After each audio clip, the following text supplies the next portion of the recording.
Salam Rahayu, Sagung Dumadi. Salam Merdeka. Salam Merdeka Nusantaraku.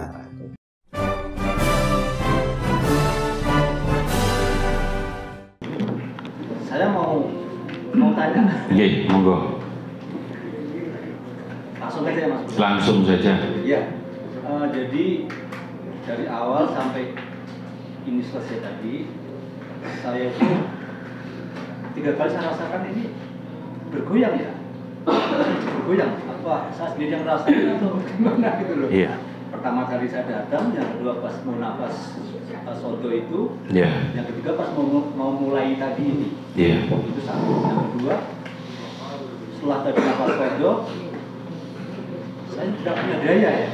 Iya. Terus dari kaki sampai atas bergetar semua. Semua masih berasa getar semua. Iya.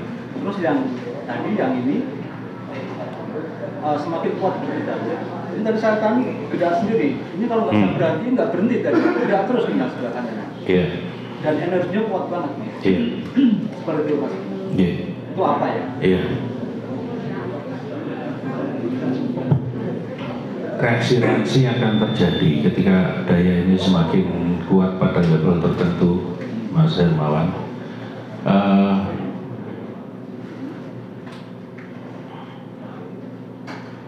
Bumi bergetar artinya ya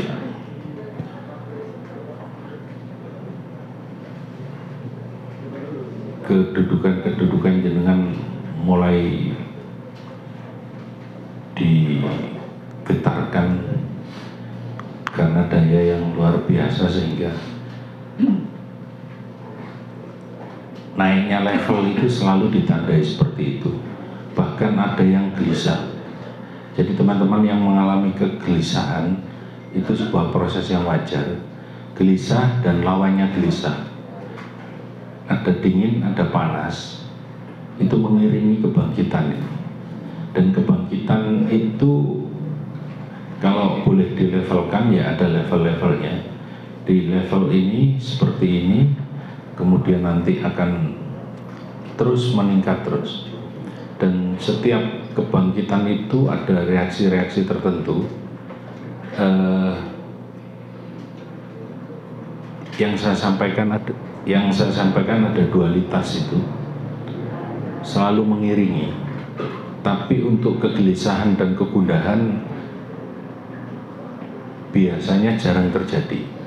Tapi ada kedamaian yang luar biasa, termasuk yang berlawanan itu sama-sama muncul karena energi sejati kundalini yang naik dan terangkat atau bahasa saya di jalur kendali soto itu ketika menguat akan melukat atau menyempurnakan atau menyucikan energi-energi lain di sekitarnya. Dan pasti ada reaksi. Jadi tidak perlu khawatir atau mempertanyakan sesuatu, jalani saja.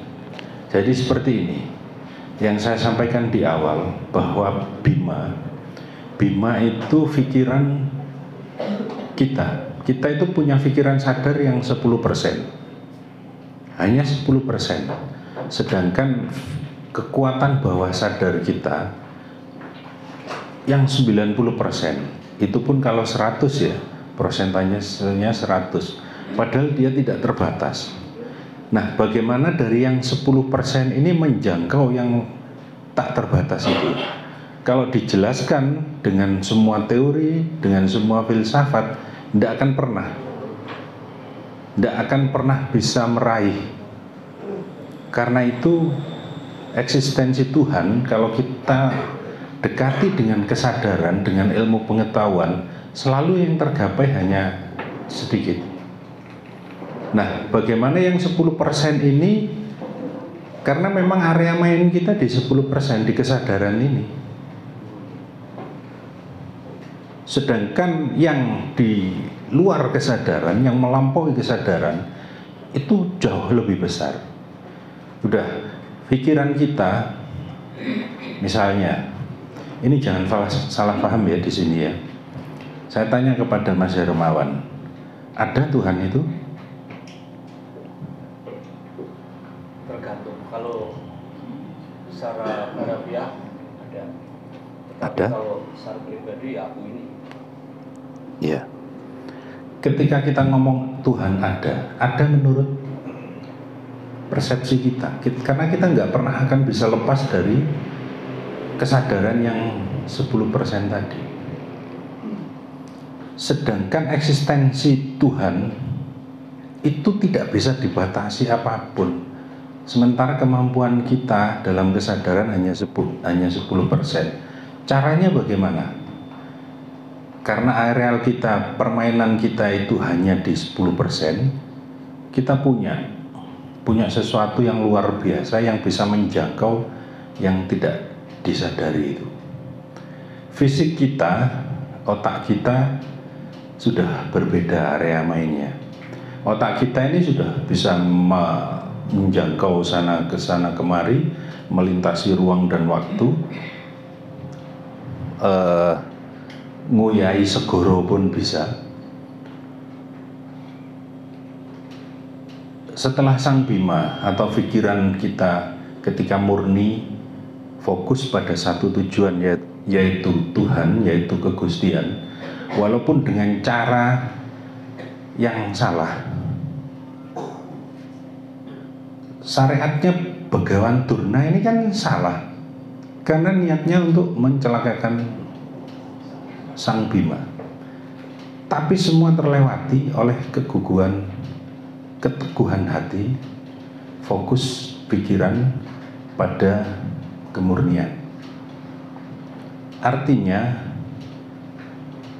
cara dan teknik itu sudah terlampaui. Makanya dari awal jangan terjebak teknik. Yang paling utama ketulusan kita dan perjuangan kita untuk utuh dalam kemurnian itu. Nah, masuk ke dalam sumur si Dorangga itu, kemudian cakra dasar itu, naiklah si Bima pada di cakra hati, di lapang Ondodowo, diistilahkan begitu dalam Sang Hyang Tattwajana itu. Ondo itu tangga, Dowo yang panjang. Artinya ada perjalanan naik di sana. Mulai proses mi'rajnya dengan dasar kuatnya cakra dasar itu sebagai pondasi memang. Dan habis ini kita berdiri lagi seperti tadi kita lakukan itu untuk kebangkitan spiritual kita. Saya mau cek setelah pembersihan dan sebelum pembersihan tadi bagaimana reaksinya. Tadi kalau yang muntah-muntah banyak rupanya karena pembersihan dilakukan setelah makan. Dikeluarkan lagi. Nah, setelah masuk ke lapangan Ondodowo tadi, kemudian Sang Bima masuk ke lautan garam. Di situ ketemu dengan naga, lupa lagi saya namanya, pokoknya naga lah. Naga dragon. Ya, naga dragon bal, yang kemudian dibunuh lagi disempurnakan lagi oleh Sang Bima. Kemudian naga itu menjelma menjadi Dewa Indra. Sebenarnya itu sebuah akumulasi energi di diri kita sendiri. Saya berpesan juga jangan terjebak dengan dewa-dewa ya. Nanti kalau dikira saya ngomong dewa di aliran dan agama tertentu, semua tentang konstelasi energi diri dengan karakter dan kualitas yang tertentu. Setelah Bima masuk ke dalam Dewa Ruci dan ternyata di situ tidak ada air yang dimaksud, maka lakukanlah apa istilah saya tadi, tugas-tugas kemanusiaan melakukan pelimpahan energi yang sudah diraih di dalam Dewa Ruci tadi. Karena Bimo sudah berstatus Bimo Sakti ini, jangan macam-macam dengan tiupan, dengan sabda, dengan pikiran, dengan batin terhadap diri sendiri saja terjadi seketika itu. Mas, tolong berdiri. Yang sudah kenalan dengan bayinya sendiri, hadap sana. Yang narik siapa? Mas Bintang. Kakinya rapat, ditarik. Nariknya jangan pelan tapi kuat, Mas Bintang, dan lurus ke bawah. Mas Bintang, iya. Ya, ditarik. Aku kuat. Katakan, sabdakan. Udah, kekuatannya sudah, walaupun belum maksimal. Sekarang sabdakan, semoga aku kuat. Semoga aku kuat. Ya, sabda sebuah kepastian, jangan pakai semoga. Terus kemudian batin saja, batin bahwa sampean kuat. Sampean tadi sudah ingat bayi tadi yang digendong sama Yesus? Masih. Ingat, rasakan sebagai bayi itu. Sudah, tarik Mas Bintang. Ya, semakin kuat. Jadi hati-hati dengan perkataan, monggo Mas. Hati-hati dengan yang sampean batin apa terhadap diri sampean. Kalau batin sebagai emprit, burung pipit, ya jadi burung pipit. Padahal sampean adalah Garuda yang perkasa. Aku Garuda Mas. Maka hidup sampean akan tertata seperti itu, sesuai dengan yang sampean gambarkan sendiri. Itulah yang digambarkan bahwa nasib seseorang sudah tertulis di Lauh Mahfud. Apa Lauh Mahfud? Sebuah buku besar yang tertulis sebelum alam raya diciptakan. Sebenarnya sudah jelas di situ. Sebelum alam raya diciptakan. Sebelum berarti dimensi waktu, alam raya berarti dimensi ruang. Siapa yang ada di situ? Krishna kita, Kristus kita, Sang Hyang Agung kita. Udahlah, sampean kasih nama apa dia tidak masalah. Peyem kita, tidak apa-apa dinamai itu. Tapi itulah keagungan kita. Nanti ribut masalah istilah, susah lagi kita. Memang benar, manusia harus selalu ada simbol-simbol tertentu penting. Tapi jangan ribet di simbol. Kalau saya ngomong dewa nanti dikiranya saya Hindu. Ya memang iya, walaupun saya juga Kristen. Karena Sang Agung itu sudah tidak cukup. Diwadahi apa saja tidak cukup. Jangankan diwadahi kerdus ya, diwadahi agama sudah tidak cukup. Karena tuh kebesaran Tuhan itu tidak bisa dikotak-kotak.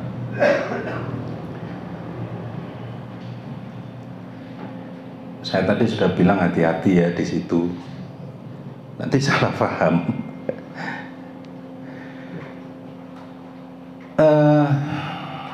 Lakukan dengan riang gembira dan hati lapang. Angkat tangan gitu saja, selesai. Permasalahan utama itu kita seringkali menggunakan yang 10% itu seolah-olah kita sudah luar biasa, sehingga kekuatan Gusti, sehingga kekuatan Krishna kita nganggur, tidak kita optimalkan. Dia hanya sebagai energi potensial saja, tapi tidak faktual. Nah, kesukmaan kita itu sudah melampaui kesadaran. Gunakan sukma sejati, atau istilahnya apa terserah. Karena kalau jenengan nanti buka di Google tentang sukma adalah apa-apa-apa, beda-beda versi.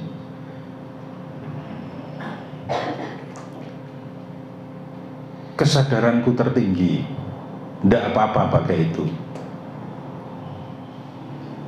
Yang tadi terbang naik siapa saja, bisa angkat tangan. Yang melihat cahaya-cahaya, melihat surga dan lain-lain, angkat tangan. Yang melihat semuanya angkat tangan. Iya, semuanya yang merasakan. Kok dikit? Tadi yang bersaksi banyak. Di posisi itu, di kedudukan itu, tinggal tutup mata dan rasakan dimensi itu, dan disitulah bahwa sesuatu yang luar biasa yang merupakan diri kita sendiri sudah mulai kita kenali, ya semakin kenali dan menjadilah itu. Jangan lagi menjadi yang seperti kemarin.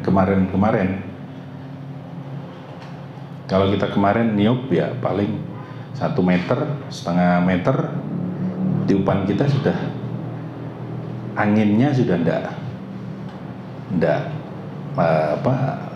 sangat terbatas. Teman-teman semua perlu sadari ini ya, kita sudah masuk dalam fase dilakon Dewa Ruci atau Nawaruci. Ketika Sang Bima ketemu Nawaruci, kemudian masuk di dalam Nawaruci, kemudian Sang Bima mengetahui dan bersatu dengan alam raya.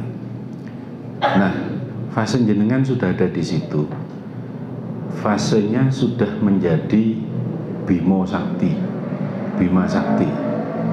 Jadi jangan berpikiran bagaimana caranya ketemu kembaranku lagi. Sudah di dalamnya. Yang ketemu ya silahkan ketemu, nanti minta tanda tangannya. Yang belum ketemu juga jangan bingung-bingung, karena energinya sudah aplikatif semua, sudah terakses, sehingga jenengan sudah menjadi Bimo dan Bimi Sakti. Yang Bimo yang laki, yang Bimi ini yang cewek-cewek. Jadi sudah sama-sama sakti. Ketika Sang Bima berhasil masuk ke dalam Dewa Ruci dan menjadi Bima Sakti, tinggal satu tugasnya, yaitu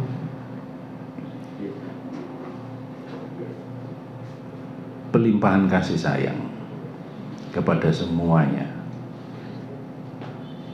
Tugas utamanya Bima ketika sudah mencapai kesaktiannya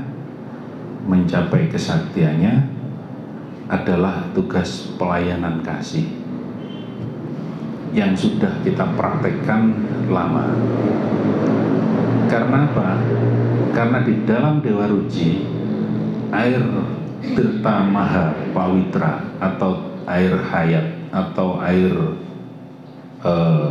Tirto Kamandalu atau air kehidupan itu tidak ada di dalam Dewa Ruci, yang ada di alam semesta.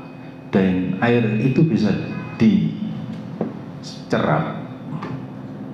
dengan pelayanan kasih, dan pelayanan kasih akan semakin kuat dayanya kalau dengan senyum dan hati lega. Ikhlas bahasa agamanya. Bahasa saya gelundung dewi, ringan saja melakukan pelimpahan, melakukan pelimpahan itu. Teman-teman kalau angkat tangan, yang baru juga mohon angkat tangan, yang baru tangannya semuanya saja. Ada rasa apa di balik itu? Bisa juga dengan jari Krishna ini. Ada rasa apa? Monggo dirasakan. Ada rasa apa, Mas? Kayak ada gelombang. Itu bukan sekedar gelombang. Kalau kita kita gunakan untuk sesuatu yang luar biasa, dia akan sangat luar biasa. Yang tiupan-tiupan tadi, yang niup-niup tadi, yang gini, gini tadi belum ya? Belum. Saya maju di sini, Mas Wandi diangkat, tangannya sambil gini, atau agak hadap sana Mas, kakinya rapat, angkat tangannya, tarik Mas Wandi. Nah, energi besar ini gunakan, yang ada gelombang, ada apa Mas, rasanya apa? Gelombang. Kayak gelombang. Rasa apa? Gelombang.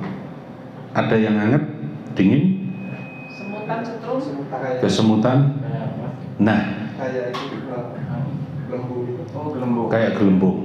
Itu eksistensi daya dari sejati kita, dari Dewa Ruci. Itu yang kita limpahkan kepada apapun. Udah, nggak usah pakai niat, nggak usah pakai doa-doa. Angkat tangan saja atau dengan jari ini kita tujukan kepada siapapun.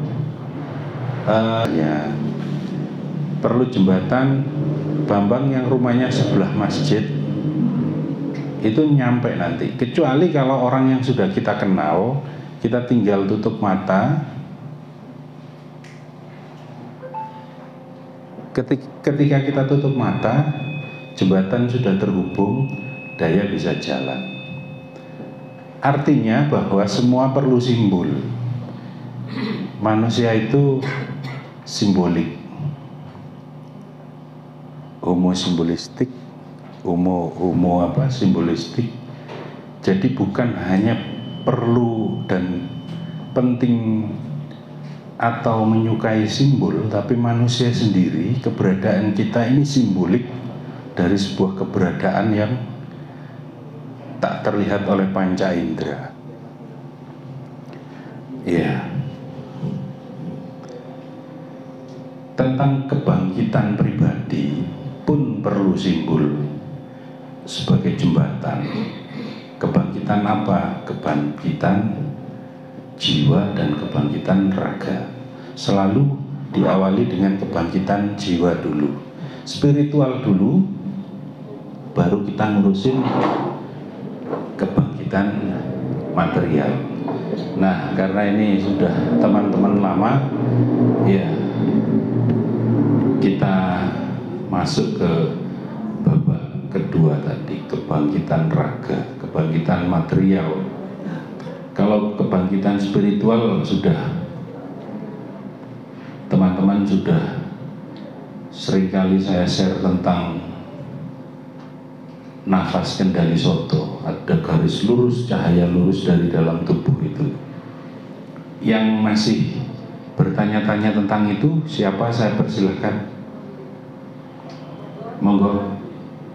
Tentang nafas kendali soto, ayo kita bedah habis saja.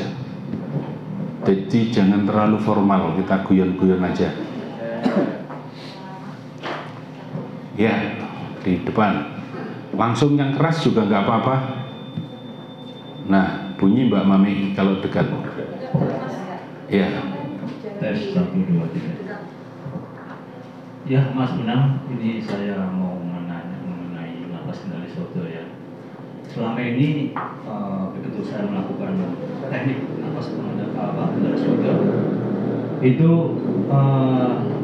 di sini yang berasa nih di bunuh-bunuh nih. Di bunuh-bunuh. Ya, saya belum sampai ke atas. Itu caranya gimana, Mas Benang? Oh ya, ya. Satunya lagi, monggo. Rahayu, Mas. Rahayu. Wah, kendali soto itu saya bingung ini ya Mas, nafasnya. Cuman kalau lagi bingung saya ganti-gantian. Pas lagi tariknya itu ada yang best, kadang-kadang ada yang kembung gitu loh. Iya. Itu pertama. Tapi saya nggak masalah itu, pokoknya ajar aja kan. Iya. Ajar aja kayak gitu, agak clear ting gitu kan. Tapi lanjut lagi. Nah terus terasa kayak butiran-butiran salju, apa bukan salju, saya bingung juga tuh. Kayak butiran-butiran itu mulai turun terus kayak gitu. Kadang berhasil, kadang enggak. Nah lalu sempat sekali pas lagi enak itu serasa kayak naik level mas, naik level dus, kayaknya tuh tempatnya bagus, indah. Naik lagi yang kedua, tapi cepet ini, dus. Naik yang kedua lebih indah lagi, yang ketiga itu kayak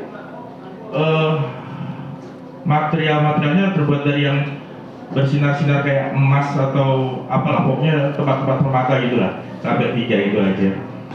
Penasaran, masih terus lagi. Nah, cuman saya agak iseng, saya tambahin pakai teknik sendiri gitu kan. Itu kayaknya tuh sampai puncak gitu, sampai kayaknya terang sekali. Terus rasanya damai gitu.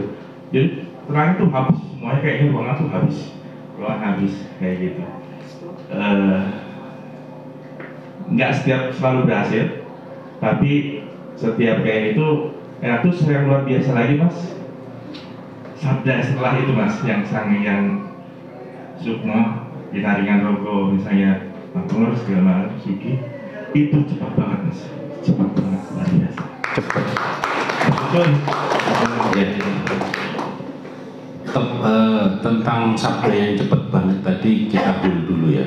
Tapi nanti saya tagih. Nanti teman-teman kalau saya lupa diingatkan untuk nagih. Itu penting. Masnya tadi ketika napas kendali soto itu tekniknya masih bingung. Bingung, napasnya bingung. Maju apa tarik gitu. Loh, terus orang tekniknya masih bingung tapi sudah nyampe, ngapain mikirin teknik?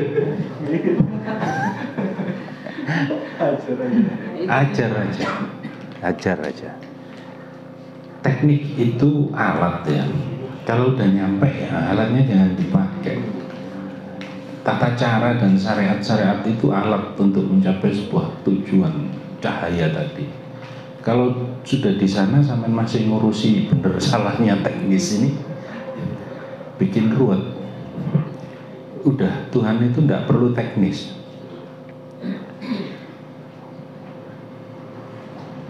Tidak perlu dan tidak butuh obeng, nggak butuh skrup untuk mencapai sana. Langsung saja, karena sebenarnya keberadaan itu adalah keberadaan kita sendiri. Teknik itu awal sebagai sebuah simbol dan simbol itu jembatan. Kalau sudah lewat sana dan duduk di palinggian itu, ya kita langsung di sana selesai. Nanti puncak itu ada puncaknya lagi. Jadi jangan pernah beranggapan ada puncak spiritual terus selesai. Karena Tuhan itu atau kegustian, kahyangan itu tidak pernah terbatas, tidak ada batasnya. Jangan sampai punya pikiran, oh aku sudah nyampe, ini terminal terakhirku, nanti terbatasi sendiri. Tapi kalau sudah capek berjalan ya tidak apa-apa, berhenti di situ, asalkan sudah di tempat yang indah tadi. Tapi percayalah, karena di atas tempat yang indah ada yang lebih indah, nanti menyesal. Teruslah berproses dan jangan mikirin teknis.